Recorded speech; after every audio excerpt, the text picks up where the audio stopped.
আপনারা প্রোগ্রামটা করছেন, কত বছর আপনারা এটাই করছেন? না, এটা প্রথম বছর এখানে আমরা এটা চেষ্টা করছি যে বুদ্ধের দর্শন সাধারণ মানুষের কাছে ধীরে ধীরে এটাকে ছড়িয়ে দেওয়ার জন্য। এটা প্রথম বছর এখানেই করা হচ্ছে, এটা বাড়িতে করা হলো আর কি। সকাল থেকে আপনারা কি কি প্রোগ্রাম আপনারা এখানে করেছেন? এখানে যেমন রবীন্দ্র জয়ন্তী পালন হয় ঠিক সেইভাবে কবিতা, গান, বুদ্ধের কিছু কথা, এগুলো সাধারণ মানুষের কাছে তুলে ধরার জন্য এই এগুলো করা হচ্ছে এবং তার সঙ্গে ছোট ছোট নাটিকা এগুলো রাখা হয়েছে।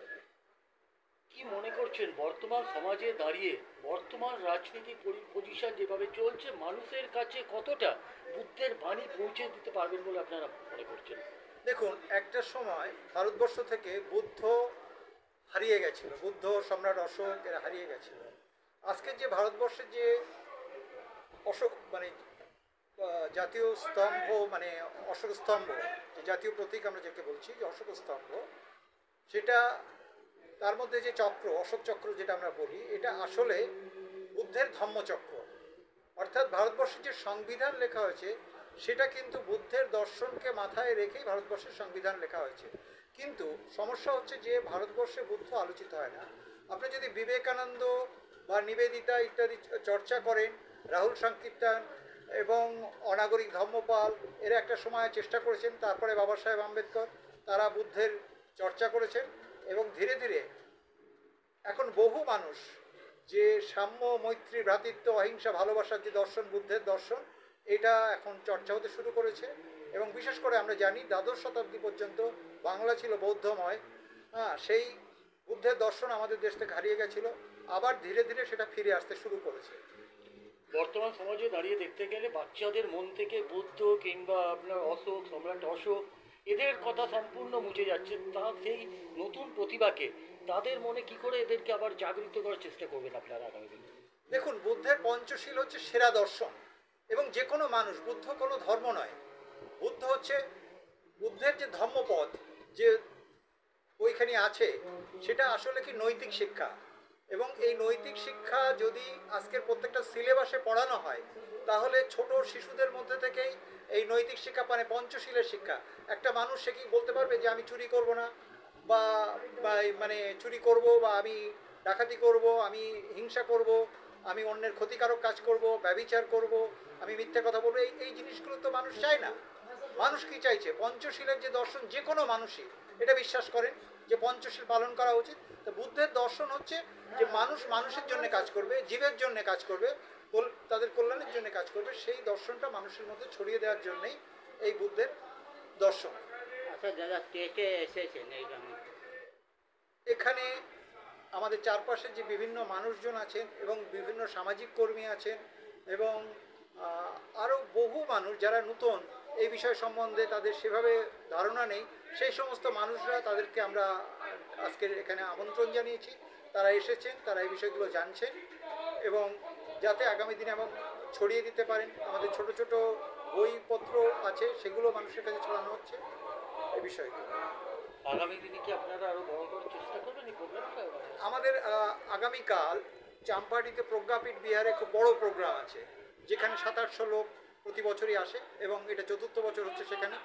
আমরা এটা ছোট ছোট করে বিভিন্ন জায়গায়, বিভিন্ন গ্রামে এটাকে পালন করার চেষ্টা করছি এই বিষয়ে। আপনার নামটা? আমার নাম পীযূষ গায়েন। কি আছেন সংস্থা? হ্যাঁ, এই সংস্থার আপনি আপনার ডেজিগনেশন আছে? এটা কোনো সংস্থা না, আমরা বুদ্ধের দর্শনটা প্রচার করি। এটা কোনো নির্দিষ্ট কোনো সংস্থা থেকে নয়, এটা বুদ্ধের যারা আমরা চর্চা করি সেই সমস্ত মানুষরা আমরা এটা চর্চা করছি।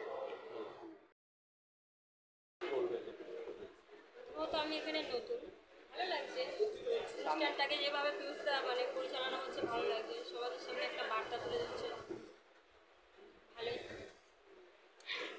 সকলের জন্য একটা নতুন বার্তা দিচ্ছে, কীভাবে মানে নিম্ন শ্রেণীর মানুষদেরকে তাদের সঠিক পথ দেখিয়ে দেওয়া, বা সমাজে যেরকম একটা শ্রেণী বিভাগ হয়ে গেছে, যেমন উচ্চ শ্রেণীর মানুষরা নিম্ন শ্রেণীর মানুষদের প্রতি কীভাবে মানে তাদেরকে সবসময় নিচু দেখানো, বা তাদের শিক্ষাকে নিয়ে অতটা খুব একটা পাত্তা না দেওয়া, বা তারা যেটা সমাজে যেটা ডিজার্ভ করে সেটাকে না, তাদেরকে তাদেরকে সেটা থেকে মানে অ্যাকচুয়ালি নিচের ভাবেই রাখা, ঠিক আছে?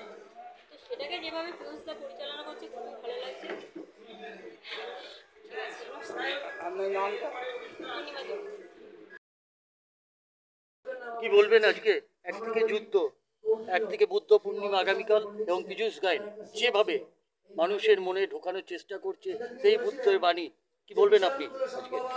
পীযূষদার প্রচেষ্টা তো নিঃসন্দেহে মানে ভাষায় প্রকাশ করা যাবে না, যে যে সুন্দর প্রচেষ্টায় আজকের দিনে উনি ওনার বাড়িতে বুদ্ধ মূর্তি প্রতিষ্ঠা করলেন। তো আমরা যারা বুদ্ধ অনুরাগী, বাবা সাহেব অনুরাগী, তাদের কাছে একটা নিদর্শন হয়ে থাকবে। পীযূষদার ব্যাপারে কোনো কথা নেই।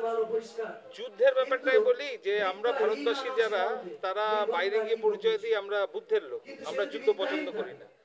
কিন্তু ওই লোকটাই যখন বাইরের থেকে আবার ভিতরে এসে তখনই কিন্তু সে আর বুদ্ধের কথা বলে না, তখন রাম শ্যাম যদু মধু করে। আমার কথাটা আপনাদের কাছে হয়তো বেমানান লাগবে, এইভাবে কোনোদিন কারোর থেকে শোনেননি, হয়তো হতে পারে।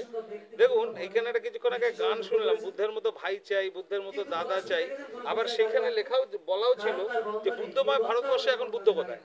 আমার কথাগুলো না একটু বেকা বেকা লাগতে পারে, তাহলে বুদ্ধ সত্যি তো ঘটনা কোথায়, যে বুদ্ধময় ভারতবর্ষে বুদ্ধ কোথায়, তাহলে বুদ্ধ শেষ হলো কেন? শেষ হলে যদি আমরা যেটুকুনি আমার পড়াশুনো, ছোট্ট একটু পড়াশুনো, সেই বৃহদ্রথ হত্যা, সেই পুষ্যমিত্র শুঙ্গ, সেই বুদ্ধ বিহারে আগুন লাগানো, সেই বুদ্ধদের মেরে ফেলা, বুদ্ধদের এক একটা গলার দাম সেই সময় তৎকালীন শুঙ্গ দিয়েছিলেন 100 সহস্র মুদ্রা। তো হিংসার ব্যাপারটা কম বেশি আছে, এটা অস্বীকার করার উপায় নেই। বুদ্ধ যে অহিংসতা চেয়েছিল, আত্মরক্ষাটা যদি আমি আত্মরক্ষার্থেও যদি বুদ্ধ সেই সময় কিছু বলে যেতে পারতেন, আমার মনে হয় ভালো হতো। কিন্তু বুদ্ধ এই কথাটাই বলেছিলেন, যার জন্য বুদ্ধ ধর্ম না, বুদ্ধ ধর্ম। যেমনি আপনার গীতা, আপনার কোরআন, বাইবেল যেটা বলে গেছে সেটা একদম কনস্ট্যান্ট, সেখানে চেঞ্জ করা যাবে না। বুদ্ধ বলে গেছিল আমার কথাটা যদি প্রয়োজন পড়ে তোমরা চেঞ্জ করে নিও, সময়ের সাথে সাথে আমি চেঞ্জ হতে পারি। এই জন্যই আমাদের বুদ্ধ মহান।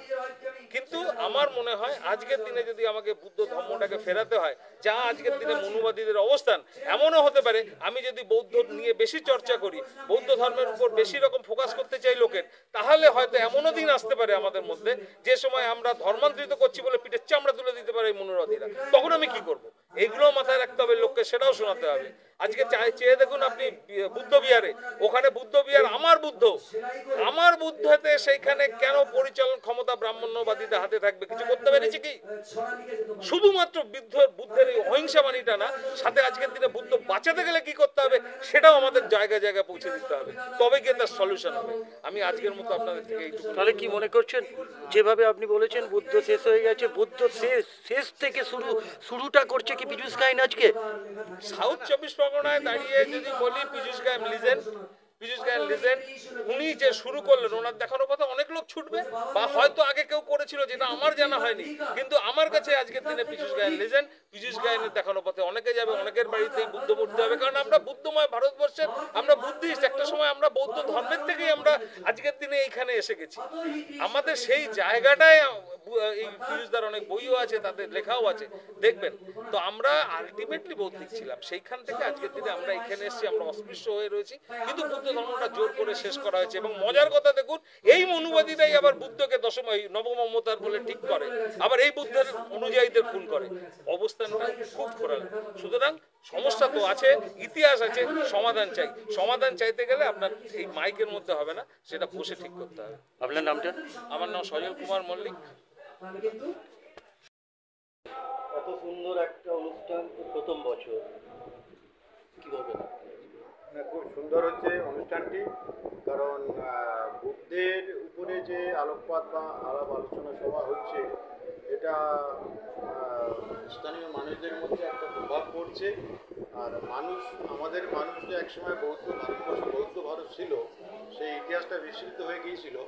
আর দ্বিতীয় কথা হলো, প্রত্যেকটা মানুষের মধ্যেই বৌদ্ধ দর্শন রয়েছে, জীবনশৈলীর মধ্যে রয়েছে, কিন্তু মানুষ সেটা বুঝতে পারে না। আমরা চেষ্টা করছি মানুষের ভেতরের সেই বৌদ্ধ সত্তাটা জাগরিত করার জন্য। আমার নাম দিলীপ গায়েন। এই যে যুদ্ধের আবহ যেটা আপনি বললেন, মহামানব গৌতম বুদ্ধের প্রথম নীতি ছিল শান্তি, কোনো যুদ্ধ নয়। তিনি যে পরিবার বা রাজ্য ত্যাগ করেছিলেন, ওই একটা উদ্দেশ্য নিয়েই যে রোহিণী নদীর জল নিয়ে যে সংগ্রাম হতো, সেটার থেকে প্রতি বছরেই এই যে বিরোধের জন্য বহু মানুষ হতাহত হতেন। উনি বললেন যে না, এইভাবে হতাহত করে মানুষের কোনো উন্নতি হতে পারে না, অতএব মীমাংসা শান্তিপূর্ণ মীমাংসার মাধ্যমে। কিন্তু তখন মানুষের মধ্যে সবাই বুদ্ধত্ব বা বুদ্ধের যে আদর্শ সেটা তো তখন তৈরি হয়নি।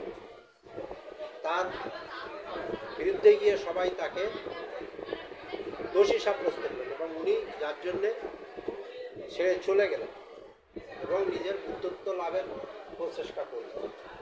এবং সবচেয়ে বড় কথা, বুদ্ধের যে আদর্শ, যেখান থেকে শীল, অহিংসা, সত্য এবং যে চারি সত্য এবং অষ্টাঙ্গিক মার্গ, পঞ্চশীল, এই জিনিসগুলো যদি মেনে চলা হয়, সবচেয়ে বড় কথা হচ্ছে কুসংস্কার মুক্ত অটোমেটিক হয়ে যায় যদি বুদ্ধের এই আদর্শগুলো মেনে চলে। কারণ সমান অধিকার, আগামীকাল সমান নারী যদি বুদ্ধ সমাজ চালে না চলে, তাহলে কিন্তু এই জয়ন্তী। সমাজের উন্নতি হয় না। আমরা আজকে আগেই শুনেছি, আপনারা শান্তি জানেন, আইন এই পৃথিবীর যা কিছু বুদ্ধদেবের সৃষ্টি আছে, ভাবনা চিন্তা এবং অর্ধেক তার তার নর, আদর্শকে অর্ধেক তার নারী বলে একটা কথা আছে, জেনেছেন? কেন্দ্র করে শুধু সৃষ্টি করলাম তিনি নর, একটা বুদ্ধ মূর্তি অর্ধেক তার স্থাপন সৃষ্টি করেছেন, নারী, অর্ধেক তার যার নর। জন্য তা তিনি নারী সমাজে যদি প্রশংসা উন্নতি না পাওয়ার হয়, যোগ্য। তাহলে এই সমাজ কোনোদিন এগিয়ে যেতে এবং পারে না। সেই উপলক্ষে আজকে যে একটা অনুষ্ঠান সেই নারী সমাজ কিন্তু হচ্ছে, অজ্ঞানতার সেখানে পথে আলোচনা এগোচ্ছে সভা, এবং তাদেরকে সাংস্কৃতিক এখনো রাখা অনুষ্ঠান হয়েছে এবং বহু যুগ আগেও এবং ছিল। আপনারা এখানে যারা আবৃত্তি এসেছেন, থেকে বুদ্ধ চিন্তায় শুরু করে আদর্শে বিভিন্ন উদ্বুদ্ধ আছেন, আপনারা জানেন, দিক নিয়ে ভারতবর্ষের সমাজে নারীদের বুদ্ধদেবের স্থান ছিল। হয়তো যে বর্তমানে ঐতিহ্য, সামান্য একটু উন্নতি হয়েছে, তার যে আদর্শ, কিন্তু সেটা থেকে সেই গেছে। আদর্শকে তুলে ধরা তাই হয়েছে। যদি সমাজের কোনো উন্নতি করতে হয়, তাহলে আগে আমি কিন্তু মনে করি আমাদের মায়েদের যে এই ধরনের অনুষ্ঠান শিক্ষা দিতে হবে। বিভিন্ন জায়গায় তাদের হওয়া শিক্ষা দরকার। অর্জন করতে হবে, পুঁথিগত শিক্ষা আগামীকালকেও নয়। জ্ঞানের শিক্ষা, সে নৈতিকতার লক্ষ্যীকান্ত শিক্ষা, করি, মানবতার সেখানে শিক্ষা। আম্বেদকর বুদ্ধ এটাই মেলা আমাদের আছে, দরকার। সেখানেও একটা শিশুর অনুষ্ঠান হবে। শিক্ষা গড়ে ওঠে তার মায়ের তাছাড়া হাত ধরে। ভারতবর্ষের ছোট্ট বিভিন্ন বাচ্চাটা দিকে যখন হয়, বুদ্ধ আমাদের দেবের জন্মদিন উপলক্ষে, জন্ম জয়ন্তী, আহ, তার সম্পর্কে আলোচনা, ভাই আছেন সাংস্কৃতিক এখানে, অনুষ্ঠান তো দেশে তার বিদেশে শ্যালক আছেন বিভিন্ন আমার জায়গায় পরেই, তার পালিত ছেলে হবে। এখানে এসছে। এই তার ধরনের শিক্ষাটা অনুষ্ঠান হচ্ছে তার মায়ের হাত ধরে। যে করার সে প্রয়োজন যখন আছে। ছোটবেলায় একটা কথা বলতে শেখে, এখানে সোনারপুরে প্রত্যেকটা মায়ের কাছে দেখবেন পীযূষকান্তি আলাদা গাই শিখাচ্ছে। মশাই যে কোথায় অনুষ্ঠান সরা করেছেন, শেখানো হচ্ছে, এটা সেটা আগে প্রশংসার প্রথমে মায়ের দাবি মুখ রাখি। দিয়েই আসে। আগামী দিনে বাবার কিন্তু মায়ের ওনার শিক্ষা নেতৃত্বে শিশুর শিক্ষায় বুদ্ধদেবের আসে না। কেন্দ্র প্রথম করে শিক্ষা হয় তার বিভিন্ন মায়ের কাছ অনুষ্ঠান থেকে। কর্মসূচি তারপরে পারিবারিক শিক্ষা। পালিত হবে বলে সেই আমি পরিবারে যদি আশা মা করি। শিক্ষিত আপনার না হয়, নামটা? তাহলে অশোক সেই কুমার দাস। সমাজে পুরুষ আমাদের পরিচিতি এখান থেকে জানা সম্ভব, বোঝা সম্ভব বুদ্ধের যে পঞ্চশীল এবং অষ্টাঙ্গিক মার্গ প্রতি ঘরে ঘরে প্রত্যেকেরই জানা দরকার। আজকে যে হিংসা উন্নত পৃথিবী, সেখানে দাঁড়িয়ে বুদ্ধের যে পঞ্চশীল এবং অষ্টাঙ্গিক মার্গ, এটা যদি নিয়মটা মেনে চলে এবং ছোট থেকেই যদি বাচ্চাদের শেখানো হয়, তারা আগামী দিনে তাদের যে সমস্ত সহপাঠী আছে এবং তারা সমাজে অংশগ্রহণ করবে, সেই জায়গায় তাদের একটা সুনিশ্চিত ভবিষ্যৎ থাকবে। কারণ আজকে ভারতবর্ষের বাইরে যে কান্ট্রিগুলো আছে, সেখানে বুদ্ধিস্ট কান্ট্রি তারা তাদের নিয়ম মতো করে পরিচালিত হচ্ছে, কিন্তু আমাদের এখানে আমাদের মধ্যে পৌঁছতে হচ্ছে। এটা অত্যন্ত দুঃখের বিষয়। কি করে আজকে যারা নতুন প্রজন্ম উঠছে তাদের মনে কি করে বুদ্ধের বাণী, বুদ্ধের এগুলোকে কি করে প্রবেশ করাবেন বলে আপনারা চিন্তা ভাবনা করছেন আগামী দিনে? আগামী দিনে আমাদের চিন্তাভাবনা এই বুদ্ধ জন্মজয়ন্তী উপলক্ষে প্রত্যেকটা বাড়িতে তাদের বুদ্ধ পাঁচালী বা বুদ্ধের যে কথাগত এবং বুদ্ধের যে সমস্ত পরিবেশ এনভায়রনমেন্ট, সেইগুলো যদি আবার তুলে ধরা যায়। কেননা আমরা দেখেছি যে নালন্দা তপশিলা বিক্রমশিলা, যেটা হচ্ছে পৃথিবীর শ্রেষ্ঠ বিদ্যাচর্চা কেন্দ্র ছিল, এখন দেখা যাচ্ছে ভারতবর্ষ থেকে ছেলে মেয়েরা তারা বাইরে যাচ্ছে। প্রাচীনকালের যেটা আমরা দেখছি হরপ্পা সভ্যতা, পৃথিবীর সর্বশ্রেষ্ঠ সভ্যতা, তো আজকে আমাদের ঘর বাড়ি সমস্ত হয়ে যাচ্ছে, সেখানে নষ্ট হয়ে যাচ্ছে। তো সেখানে বছরের পর বছর, যুগের পর যুগ তারা একটা সময় প্রতিনিয়ত তারা আমরা দেখতে পাচ্ছি। তাহলে যেটাই চর্চা এবং হচ্ছে ঘরে ঘরে পৌঁছে দেওয়া, এটা আমাদের একটা দায়িত্ব মধ্যে পড়ছে এবং আগামী দিনে দেখা যাবে যে সেটার সুফলটা আমরা পেতে শুরু করছি। আপনি কি মনে করছেন একটা প্রোগ্রাম করে বুদ্ধ জয়ন্তীর আগে একটা প্রোগ্রাম করে বুদ্ধকে মানুষের মনে জাগানো সম্ভব, নাকি এই প্রোগ্রামটা বারবার প্রতিনিয়ত পৌঁছে দেওয়ার জন্য প্রোগ্রাম করা উচিত? আপনি কি মনে সারা করেন? বছর ধরে মানুষের চিন্তনে, মননে, হৃদয়ে সবসময় এই চর্চাটা চলা উচিত। শুধুমাত্র একটা প্রোগ্রাম বা অনুষ্ঠানে এটা সম্ভবপর নয়।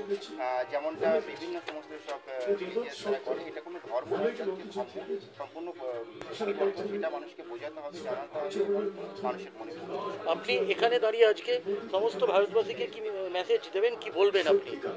সমস্ত ভারতবাসী এবং তথাকথিত বিভিন্ন ধর্মের মানুষ সবাই সকলের একই সঙ্গে কাঁধে কাঁধ মিলিয়ে চলাচলটা। বুদ্ধ কোনো ধর্ম নয়, বুদ্ধ একটা ধর্ম যেখানে হচ্ছে মানুষের ভ্রাতৃত্ব, আন্তরিকতা, সহানুভূতি এবং সমস্ত সব কিছু একসঙ্গে নিয়ে চলার পাথেই আর কি। এটা আপনার নামটা? আমার নাম দীপন মণ্ডল। এটা বেরিয়েছে, এটা বুদ্ধামৃত।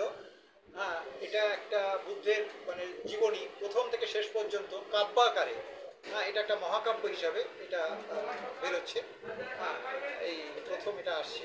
এই বইটা কোথায় কোথায় পাওয়া যাবে আপনার?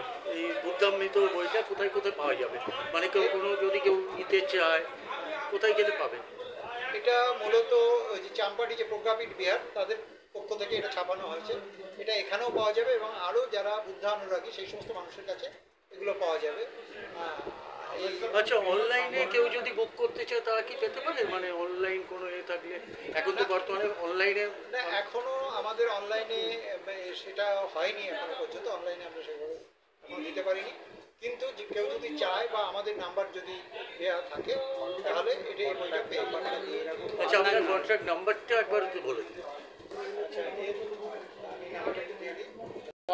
1 মিনিট নিন, বলুন। 9123613205। এই নম্বরে বইটা পাওয়া যায়। এই নাম্বারে ফোন করলে এছাড়া আমাদের বুদ্ধের উপরে আরও অনেক বই আছে, যেমন এই সমস্ত বই আছে, এরকম অনেক ছোট ছোট বই আছে আমাদের কাছে। সেগুলো আমরা কিন্তু এগুলো পেয়ে যাবেন। আচ্ছা, মানে মূল্য কত রেখেছেন ওই যে বইটা, ওই বইটা মূল্য কত রেখেছেন আপনারা? ওটার মূল্য আছে 650 টাকা। ওটা মানে 500 টাকায় পাওয়া যাবে। ডিসকাউন্টটা দিয়ে। হ্যাঁ, ডিসকাউন্ট দিয়ে 500 টাকা। মানে কেউ যদি নিতে চায়, নিতে ইচ্ছুক হয়, আপনাকে এই ফোন নাম্বারে ফোন করলে আপনি তাকে পৌঁছে দিতে পারবেন? পৌঁছে দিতে পারবো। আমাদের যারা আছে তাদের কাছ থেকে